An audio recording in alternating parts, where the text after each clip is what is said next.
हम सब कहते हैं कि ईश्वर बहुत दयालु है, बहुत कृपालु है, फिर हमें दुख क्यों देते हैं?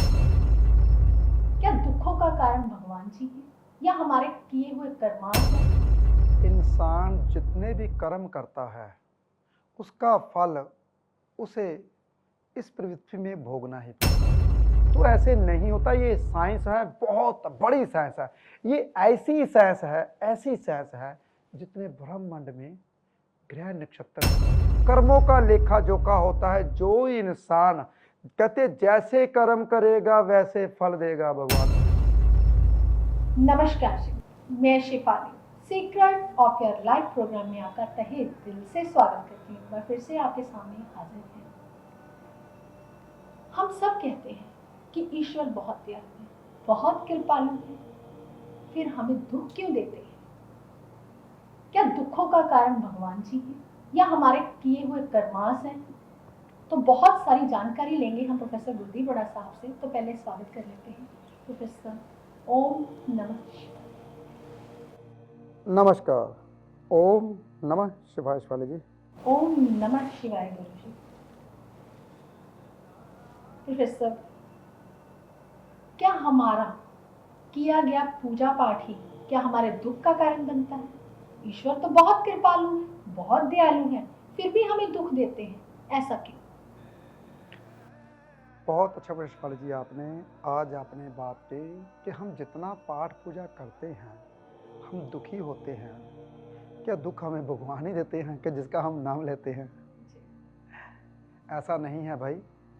कहते हैं इंसान जितने भी कर्म करता है उसका फल उसे इस पृथ्वी में भोगना ही पड़ता है। अगर कुछ रह जाता है तो फिर अगले जन्म में भोगना पड़ता है। अगर और कुछ रह जाता है, कर्म इतने बुरे होते हैं कि इस जन्म में पूरे नहीं होते, तो फिर उसको अगला जो जन्म मिलता है वो बहुत मुद्दत से, बहुत शिद्दत से और बहुत कठिनाइयों के साथ मिलता है। पहले तो वो तब तक आत्मा उसकी भटकती है जब तक उसको भगवान तसीहे ना दे दे। जो कहते भूत प्रेत होते हैं वो खुश नहीं होते, उसकी आत्मा ऐसे ही भटकती रहती है। ये भूत प्रेत हमने तो नाम दे दिया भूत प्रेत का। ये वो इंसान है जिनको अभी तक गति नहीं मिलती, जो इंसानों ने बहुत ज़्यादा दुख दिया है, जिनको वो शरीर अभी तक मिलता नहीं, वैसा ही जैसा उनका मन होता है, जैसा उनकी कर्मों का लेखा जोखा होता है, उसी हिसाब से इंसान को शरीर मिलता है। तो कहते ना 5 बलिभूत, ऐसे ही नहीं, हम 5 तत्वों का शरीर, 5 देवी देवताओं को ही मानना चाहिए। तो हमारे कर्म करवाते क्या हैं? भटकाते हैं लाइन से। देखिए गणेश जी, सूर्य देव, तो शिवाली जी और भोले शंकर जी और दुर्गा माता, विष्णु, ये देखो 5 भले भूत, 5 भूतों से हमारा जीवन है। तो 5 ही देवी देवता है जो हमारे शरीर को चलाते हैं। तो इंसान के कर्म तब तक पीछा नहीं छोड़ते जब तक उनको फल ना मिल जाए। तो भगवान चाहता है उसे फल देना। एक ज्योतिषी है पूरी दुनिया में, एक ज्योतिषी है जो आपके कर्मों से पीछा छुड़वा सकता है। एक ज्योतिषी है जो आपके कर्मों से पीछा छुड़वा सकता है। तो वो ज्योतिषी कैसा होना चाहिए? क्या वो भगवान का नाम लेता है? क्या वो मेडिटेशन वगैरह करता है? क्या वो यात्रा वगैरह करता है? क्या वो दूसरों का भला करता है? किस्मत अच्छी होती है अगर उसको अच्छा ज्योतिषी मिलता है, क्योंकि वही उसको बताए। कई दफ़ा तो हमारे पास कुछ इंसान ऐसे आते हैं, प्रोफेसर बताइए हमारे बारे में कि ये चीज़ें हमें क्यों नहीं, हम ऐसे क्यों भोग रहे हैं? तो कुंडली हम देखते हैं, हमें कुंडली में वो ग्रह दिखाई ही नहीं देता। हम शेफाली कुंडली बना रही होती है, मैं शेफाली को बोलता हूँ शेफाली जी आपने ये ग्रह नहीं डाला। कहती ये ग्रह कहाँ पे? वो ग्रह, मैंने कहा यहाँ पे। हमें वो ग्रह दिखाई ही नहीं देता। भगवान चाहता ही नहीं इस इंसान का जल्दी भला हो। देखिए फिर भगवान कैसे चाहता है, जब वो इंसान 2 दफ़ा आता है, 3 दफ़ा आता है, कई दफ़ा तो बंदे 5 दफ़ा आते हैं, तो छठी दफ़ा मैं कहता हूँ आपने ये काम क्यों नहीं किया? आपको 2 साल हो गए मेरे पास आते हुए, प्रोफ़ेसर आपने बताया नहीं। मैं सोचता हूँ मैंने क्यों नहीं बताया, ये काम तो बहुत ज़रूरी था। भगवान चाहता ही नहीं, तो हम क्या कर सकते हैं? तो ये जो भगवान है, ये आपके द्वारा कर्मों का लेखा-जोखा आपका लिखते हैं। आपके द्वारा जो कर्म बनाए होते हैं, भगवान नहीं कर्म बनाता। हम कहते हैं हम भगवान का इतना नाम लेते हैं, तब भी हमको तसीहे मिल रहे हैं, हमको परेशानियों का सामना करना पड़ रहा है। जो दान पुण्य आपसे करवाए जाते हैं, वही आपके कर्मों को काटते हैं। कहते हैं ना, कौवे को रोटी खिलाई जाए तो आपके पितरों तक पहुंचती है, कुत्ते को रोटी खिलाई जाए आपके पितरों तक पहुंचती है, अग्नि में खाना डाला जाए तो पितरों तक पहुंचता है। तो पहले हमारे बुजुर्ग क्या किया करते थे, जैसे कि पहला एपिसोड मैंने किया था खाना कैसे खाना चाहिए। तो पहले हमारे बुजुर्ग जो आटा को साड़ते थे, उसको कई दफ़ा रोटी बना के अग्नि में फेंकते थे। पहले बुजुर्ग, मेरी माता ऐसे किया करती थी, क्योंकि मेरी दादी जो होती थी वो समझदार हुआ करते थे, तो वो बताती थी ऐसा करने से। बेचारी मेरी माँ को तो नहीं पता था, वो तो बेचारी स्कूल नहीं गई थी कभी, तो उनको तो नहीं पता था। लेकिन जो मेरी दादी कहती थी, क्योंकि जब इन छोटे होते इंसान की मैरिज होती है तो वो बच्चा होता है। तो मेरी माता की मैरिज भी बहुत छोटी उम्र में हुई थी, तो बच्ची घर में लेके आई थी मेरी दादी, तो उसको समझाती थी छोटी छोटी चीज़ें, ऐसे करना, खाना पकाना चाहिए, ऐसे करना चाहिए। तो आजकल तो सास के पास बहू बैठती ही नहीं है, समझाए क्या। जो संस्कार देने होते हैं उनकी बात का बुरा मान जाती है बहू, कहती क्या, क्योंकि उसकी सास ने, कहते सबसे अच्छी माँ आपकी सास होती है, जो आपको संस्कार, माँ नहीं इतने संस्कार दे पाती जितनी सास देती है। तो वो हम भूल नहीं पाते, हम उसके साथ बैठते नहीं हैं, हमें बोलती है, हमें लड़ते हैं, झगड़ते हैं, कई दफ़ा तो होता है। कई दफ़ा ऐसा होता है कि सास को संस्कार नहीं मिले होते, वो आगे क्या बताए, कई दफ़ा तो ऐसे भी होता है। और बहुत सारी बातें होती, इंसान के साथ उसके कर्म साथ देते हैं, जैसा उसने कर्म किया होता है। तो कर्मों को जो निकालता है वो आपका गुरु ग्रह, गुरु ज्योतिषी, गुरु आपकी कुंडली में कहाँ पड़ा है। अगर किसी का गुरु अच्छा है तो घर में ज्ञान की बातें होंगी। देखिए पहले जो चक्की होती थी, चक्की ऐसे पीसते थे लोग, कभी जिंदगी में नहीं देखा था। आज से 70-80 साल पीछे चले जाओ, मोटे इंसान बहुत कम होते थे। क्यों? चक्की ऐसे पीसते थे और कमर हिलती थी, कमर पतली होती थी औरतों की। पोचे नीचे बैठ के लगाते थे, पोचे लेप किया करते थे, तब भी पतली होते थे। आजकल तो कहते स्टैंडी, पोचा भी स्टैंडी आ गया है, तो कमर कहाँ हिले, कमर फिर कमरा बन जाती है, तो फिर वो दुखने लगती है। चलो, तो ये बातें तभी होती हैं जब हमारे घर में संस्कार नहीं होते, तब हमारे घर में गुरु ग्रह की कमी होती है। जिसका गुरु ग्रह खराब होता है वो भागता है फिर भगवान की ओर। मैं जाता हूँ माथा टेका, हे भगवान मेरे को ठीक कर दे, हे भगवान मेरे को ठीक कर दे। भगवान भी आता जाता रहता है, कहता आजा बेटा, आजा बेटा, अभी तक तेरे कर्म नहीं कटे, अभी तक वो चीज़ लाया ही नहीं जिससे मैंने मंगवाई, जो आपके लिए उधार की जाए, वो तो कर ही नहीं रहा। जैसे कहते हैं हे भगवान मेरी लॉटरी निकाल दे, हे भगवान मेरी लॉटरी निकाल दे, भगवान कहता आजा, शायद तेरे को समझ आ जाए। हे भगवान मेरी लॉटरी निकल जाए, भगवान कहता अभी नहीं समझ आई, और आजा। फिर आखिर में एक इंसान आके कहता है हे भगवान मेरी लॉटरी क्यों नहीं निकालता। भगवान कहता बच्चे मैं क्या बोलूँ, तू लॉटरी डालेगा तो लॉटरी निकालूंगा, लॉटरी डाली नहीं कैसे निकाल दूं मैं। तो ऐसे ही हम अनजाने में गलतियां करते हैं। हे भगवान मेरा मकान बन जाए, भगवान कहता आजा, शायद समझ आ जाए, आजा मेरे पास, आजा।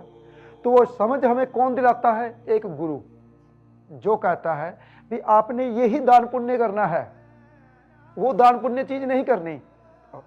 अगर दान पुण्य नहीं करनी, हमारे कर्मों में लिखा है कि आपने उड़द की दाल दान नहीं करनी। जब 11वें घर में कभी शनिदेव होते हैं तो लाल किताब कहती है उड़द की दाल का दान मत करे, क्योंकि लल्लू करे कवलियाँ रब सिद्धियाँ पावे। भगवान ने पहले से ही आपको शनिदेव बहुत अच्छे दे रखे हैं, मकान के मकान बड़े बनाए मिलेंगे आपको, शानो शौकत बनी बनाई मिलेगी आपको। तो आप उड़द की दाल दान कर रहे हो, भगवान कहता है अरे बाबा इसको मत लेके आ, ये तो तेरे को मैंने दे रखा है, तेरे भागों में दे रखी ये चीज़ तेरे कर्मों में मैंने दे रखी है, ये तो तेरे पास कमी नहीं देगा शनिदेव, हम फिर भी जाते हैं शनिदेव हमें मार दो, हमें बचा दो, हमें ऐसे कर दो, हम मर रहे हैं, हम आपके। शनिदेव बेचारे क्या बोले, कहते हैं क्या समझाऊं मैं तेरे को, अरे 10वें घर में बैठा हूं मैं तेरे, 10वें घर में बैठ के मैं कभी बुरा नहीं होता, 7वें घर में बैठा हूं मैं तेरे, कभी मैं बुरा नहीं कर रहा, तेरा हर दफा पैदा ही सोचता हूं मैं। फिर भी हम जाके शनिदेव के पास रोते हैं, कहता कोई बात नहीं, दिखाता हूं तुझे मैं क्या होता है सब कुछ। फिर शनिदेव की अंतर्दशा या महादशा या साढ़सती आती है, तो फिर कहते हैं कोई बात नहीं, अब देख, अब दिखाता हूं तुझे फल मैं क्या करता हूं। तो अच्छे भले होते उसको छेड़ लेते हैं। तो हम ग्रहों के बारे में तो जानते नहीं, लेकिन ग्रहों के बारे में बिना सोचे समझे हम दान पुण्य करते हैं, उसी का ही दान पुण्य करते हैं जो हमारे लिए अच्छा होता है, जिसकी जरूरत नहीं होती। तो ये ज्ञान हमें एक ज्योतिषी ही देता है, हमें एक गुरु ही देता है, जो कि गुरु आपको जहाँ माथा टेकने जाते हो, जहाँ जिसको मानते हो वो बता सकता है। लेकिन आप आजकल पता ही है आपको क्या हो रहा है। जी जी प्रोफेसर, आपने वही एग्जांपल दी। जैसे एक छोटे बच्चे को हम पढ़ाने बैठते हैं ना, तो उसको बोलो कि अपनी कोई नोटबुक निकाल, चलो हम काम करते हैं, होमवर्क करते हैं। वो कहता नहीं नहीं मैं अपनी मर्जी से निकालता हूँ। वो क्यों अपनी मर्जी से निकाल रहा होता है? क्योंकि उसको पहले से ये काम आता है। तो हम उपाय भी ऐसे ही करते हैं कि जो ग्रह हमारा ठीक होता है हम उसी के उपाय करते चले जाते हैं। किसी ज्योतिषी, किसी अच्छे गुरु के पास जाते ही नहीं। अगर चले जाते हैं तो मन में शंका आ जाती है। बिल्कुल, हमारे पास कुछ लोग आगे है, कहते हैं बताइए आप मेरे बारे में। मैंने कहता हूँ भाई डॉक्टर के पास जाके बोलते हो बताइए कि दर्द कहाँ है, डॉक्टर के पास जाके बोलते हो मेरी ये यहाँ पे दर्द है, यहाँ दर्द कर रही है, गला दर्द, हार्ट में दर्द निकल रही है। डॉक्टर हालांकि उसके पास मशीनें बहुत होती हैं टेस्ट करने की, वो टेस्ट करके बता सकता है। लेकिन जो एक ज्योतिषी होता है उसे जो 7200 चीजें, 7200 चीजें, 7200 चीजें देखनी पड़ती हैं, उसे बोलते हो 1 सेकंड में देख बता दे। तो ऐसा कभी नहीं होता। जिस घर के बारे में आप पढ़ाई के बारे में पूछोगे तो हम पंचम घर पूछेंगे, देखेंगे पंचम घर के बारे में कि पंचम घर आपका वीक तो नहीं है। आप बोलोगे मैं विदेश जाना चाहता हूं, तो हम 12वां घर देखेंगे कि 12वें घर में विदेश का योग बन रहा है कि नहीं बन रहा। तो अगर हम देखते हैं कि हमारे लाभ नहीं हो रहा, पैसा नहीं आ रहा हमारे पास, तो हम 11वां घर देखेंगे भाई। अगर आप कहते हो हमारा मकान नहीं बन पा रहा, तो हम चौथा घर देखेंगे, 12वां घर देखेंगे, अष्टम घर देखेंगे, पैतृक संपत्ति का सुख मिलेगा या नहीं मिलेगा। जो आप चीज बोलोगे वही घर देखेंगे। एक घर से 600 चीजें देखी जाती है। पहले मैं आपको बताता हूँ, मान लीजिए आप मेरे पास आए, आपने बोला प्रोफेसर साहब मैं धार्मिक स्थान पे जा सकता हूँ या नहीं, तो मैं 9वां घर देखूंगा, वहां पे मैं क्या दान दे सकता हूं। देखिए मैं, आपने एक चीज बोली, तो 9वें घर का मालिक देखूंगा, 9वें घर का मालिक कौन सी राशि में पड़ा है, कौन से नक्षत्र में पड़ा है, 9वें घर को कौन ग्रह देख रहा है, 9वें घर का कारक तत्व जो गुरु बनता है वो कहाँ बैठा हुआ है। देखिए फिर वो गुरु मृतक अवस्था में है या बचपन अवस्था में है। गुरु को हमेशा ही 25 डिग्री, 20 से ऊपर डिग्री होनी चाहिए गुरु की। अगर गुरु कहीं पे बैठा हो, अगर गुरु यंग बैठा हो तो श्राप देता रहता है, तुमने ऐसा नहीं किया मैं तेको श्राप देता हूं, तुमने ऐसा नहीं किया मैं तेको श्राप देता हूं। तो जितना गुरु बुजुर्ग होगा उतना गुरु ज्ञान देगा आपको, उतना आपको धार्मिक चीजों की ओर लेके जाएगा। तो गुरु देखना पड़ेगा, आपका कारक तत्व देखना पड़ेगा उस घर का, फिर उस घर का नक्षत्र देखना पड़ेगा, उस घर का ग्रह देखना पड़ेगा कौन सी राशि में पड़ा, फिर उस घर को कोई बुरा ग्रह तो नहीं देख रहा, फिर उस घर का जो मालिक वहां पे बैठा उसके साथ कोई बुरा ग्रह तो नहीं बैठा, फिर वो पापकत्री योग में तो नहीं आ रहा। देखिए कितना कुछ देखना। अभी एक घर की बात की मैंने, तो एक घर के लिए हमें इतना कुछ देखना पड़ता है। तो आप सभी ग्रहों के बारे में बोलते हैं, हमें बताइए कुछ। तो ऐसे नहीं होता, ये साइंस है, बहुत बड़ी साइंस है। ये ऐसी साइंस है, ऐसी साइंस है जितने ब्रह्मांड में ग्रह नक्षत्र है। आप किसी साइंटिस्ट के पास जाइए, बताइए हजारों तारे, वो तारा कौन सा है, साइंटिस्ट बोलेगा भाई कैसा बेवकूफ है भाई, वो तारा कैसे बता दूं मैं कैसा है। आप खुर्दबीन से लेके आएगा, कोई भी चीज लेके आएगा, दूरबीन लेके आएगा, तो वो बड़ा तारा दिखाई देगा, तो वो देखेगा ये शुक्र ग्रह है, शुक्र ग्रह के साथ जो ग्रह पिंड चल रहा है इसके बारे में नहीं जानता, हो सकता है कि आने वाले समय में इसके बारे में जान सकूं। समुद्री ज्ञान है, समुद्र में ऐसे बड़े बड़े जीव हैं, अगर वो हिलते हैं ना तो पृथ्वी हिल जाती है। तो आज तक साइंटिस्ट उसको तो ढूंढ नहीं पाए। अगर वो एक दफा हिले, अपना हिले, तो समुद्र में ज्वार भाटा आ जाती है। तो समुद्री जो छोटे छोटे जीव होते हैं अंदर, वो पहले से ऊपर चले जाते हैं कि वो जीव हिलने वाला, उसने जितना भी समुद्र में जीव जंतु के सब खा जाएंगे, वो ऊपर आ जाते हैं। जब वो ऊपर आते हैं, इंसान कहता है यार ये मच्छी ऊपर आई तो इसका मतलब ज्वार भाटा आएगी। उसको ये नहीं पता कि इसके नीचे जो बड़ा जीव है वो अंगड़ाई लेगा, वो उठेगा, वो जीवों को खाएगा, तभी छोटे जीव ऊपर आए हैं। देखिए, तब इसके बारे में तो जान नहीं पाए। समुद्री ज्ञान है ज्योतिष हमारा, जिसके बारे में जानना बहुत मुश्किल है। तो इसीलिए हमारे कर्मों का लेखा जोखा होता है। जो इंसान का दिमाग बड़ा होता है, दिमाग छोटा होता है, खाने पीने के बारे में सोचता नहीं, उठने बैठने के बारे में सोचता नहीं, जहाँ जाना होता है वहाँ जाता नहीं, जहाँ नहीं जाना होता वहाँ जाता है, क्योंकि वो सुनता है मन की। मन तो कहता है शैतानी घोड़ा है, वो भाग रहा है आपको लेकर, आप उसके ऊपर बैठ के भागे जा रहे हो, क्योंकि आपको अपना तो खुद का पता नहीं, अपने खुद का लक्ष्य का नहीं पता, दिल की बात नहीं सुनते, मन की बात सुनते हो, बुजुर्गों के पास बैठते नहीं, तो ज्ञान कहाँ से आएगा। कर्मों का लेखा जोखा होता है। जो इंसान कहते जैसे कर्म करेगा वैसे फल देगा भगवान। देखिए, पुराने सॉन्ग भी बहुत अच्छे होते थे, तो वो मैं सुनता हूँ भाई, पुरानी पिक्चर भी देखता हूँ।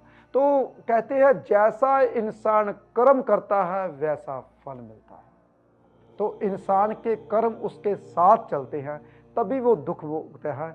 ऐसा भगवान कभी नहीं करता जो इंसान को दुख मिले, भगवान नहीं कभी करता। वो हमेशा कहता है चिंता मत कर, तेरे लिए कुछ अच्छा सोच रखा है मैंने। भगवान ये सोचता है, करता भी है, तेरे लिए मैंने कुछ अच्छा सोच रखा है, वो अच्छा होगा तेरे लिए, चिंता मत कर। कहता है भगवान तुमने मेरे को ये क्या दे दिया, मेरा घर छोड़ दिया। मैं भगवान को बहुत मानता था, बहुत ज्यादा, इतना ज्यादा कि खाना बाद में खाना, पहले शिवलिंग के ऊपर जल चढ़ाना। फिरोजपुर में रहता था, क्या हुआ, सब कुछ बिक बट गया, सब कुछ। भगवान को देखा, हे भगवान क्या यार, इतना मानने के बाद मेरा घर बार बुका दिया, सब कुछ बुका दिया। 2 बच्चों को लेके लुधियाने आ गया, खाने के लाले पड़े हुए थे। तो भगवान कहता है हे गुरुदीप, तेरे लिए मैंने बहुत कुछ लिख रखा है, चिंता मत कर। मैं भगवान को अगर उस वक्त कोसता रहता, अरे तुमने मेरे साथ ऐसा किया, ऐसा किया, ऐसा किया, फिर कहता, भगवान कहता रुक जा, तेरे को बताता हूँ ऐसा करने से होता क्या है। तो मैं उस वक्त जब ऐसा हुआ तो मैं हंसने लगा। जब मेरी दुकान की चोरी हुई, मैंने हंसने लगा, मैंने कहा शायद भगवान ने आपको इससे अच्छा लिखा है। तो साथ में बैठे हुए लोग कहते हैं कि अरे चिंता मत कर, वो कहते हैं कि पागल हो गया बंदा, वो हंस रहा है। तो हंस में मुस्कुरा इसलिए रहा था, भगवान ने कुछ अच्छा ही लिखा मेरे लिए। तो जब मैं हमेशा में से कोई पूछता था, मैं कहता मौज में हूँ भाई, अच्छा हूँ, बहुत अच्छा हूँ, क्योंकि मुझे पता है आने वाला भविष्य मेरा बहुत अच्छा है। मैं हमेशा हड्ड बीती बात करता हूँ, जो मेरे साथ बीती हो। जग बीती बात बिल्कुल नहीं करता कि वो उसने बंदे ने ऐसा किया, ऐसा किया। क्या बताओ, उसके बीच में थोड़ी सी बातें लुकोई गई हों, छुपी हो, जो आपको ना बताने वाली हो। मेरी पूरा हिस्ट्री जो है मेरे एपिसोड में होती है। मैं पूरी हिस्ट्री अपने एपिसोड में बताता हूँ अपने बारे में। तो मैंने अपने तजर्बे पहले किए, फिर ज्योतिषी बना। तो ज्योतिषी तो भगवान ने मेरे को छोटे होते बना दिया था। जब छोटे होते 5वीं क्लास में पढ़ता था, लोगों के हाथ देखने शुरू कर दिए थे। ये भगवान ने पहले से ही अंदर से कुछ ज्ञान की बातें मैंने बता दी थी। तो किताबें तो मैंने आके यहाँ पढ़ी, लुधियाना में आके, वहाँ से पढ़ना शुरू कर दिया। तो ये सब कुछ चक्कर भगवान लिख के देता है आपको, आपके कर्मों का लेखा जोखा होता है। तो भगवान को कभी मत कोसिए। देखिए 4 खरब साल से ये पृथ्वी उसी स्पीड से घूम रही है, ये भगवान की देन है। आप अपनी गोल बॉल घुमाइए तो देखिए कब तक घूमती है। तो देखिए जो 4 खरब साल से पृथ्वी घूम रही है, तो एक स्पीड से घूम रही है, तो देखिए कैसा कुछ, कितना कुछ हो रहा है। ये आपके कर्मों का लेखा जोखा होता है। जो इंसान अपने कर्म बनाता है वो यहीं पर ही भोगने पड़ते हैं। तो क्या दान पुण्य करता है, एक ज्योतिषी ही आपकी किस्मत चमका सकता है, वो अच्छा होना चाहिए।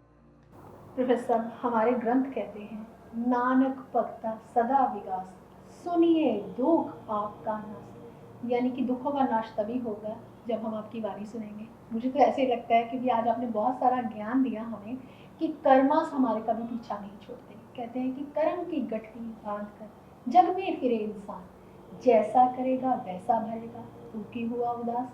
यानी कि कर्मों का लेखा जोखा हमें इसी धरती पर देना पड़ता है। तो कर्मों को कैसे सुधारा जाए, कैसे उपाय करके हम दुखों का नाश कर सकते हैं, इसी एपिसोड के जरिए हम आपको संपूर्ण ज्ञान देते हैं। हम वेद शास्त्रों का ज्ञान देते हैं, ज्योतिष का ज्ञान देते हैं, ग्रह नक्षत्रों का ज्ञान देते हैं, तो इसलिए हमारे चैनल को सब्सक्राइब करें, वीडियो को लाइक करें। अगर आपके मन में भी कोई सवाल है तो हमें कमेंट बॉक्स में ज़रूर लिखें। हम जल्दी अगले एपिसोड में मिलेंगे। फिलहाल आज के लिए इतना ही। ओम नमः शिवाय।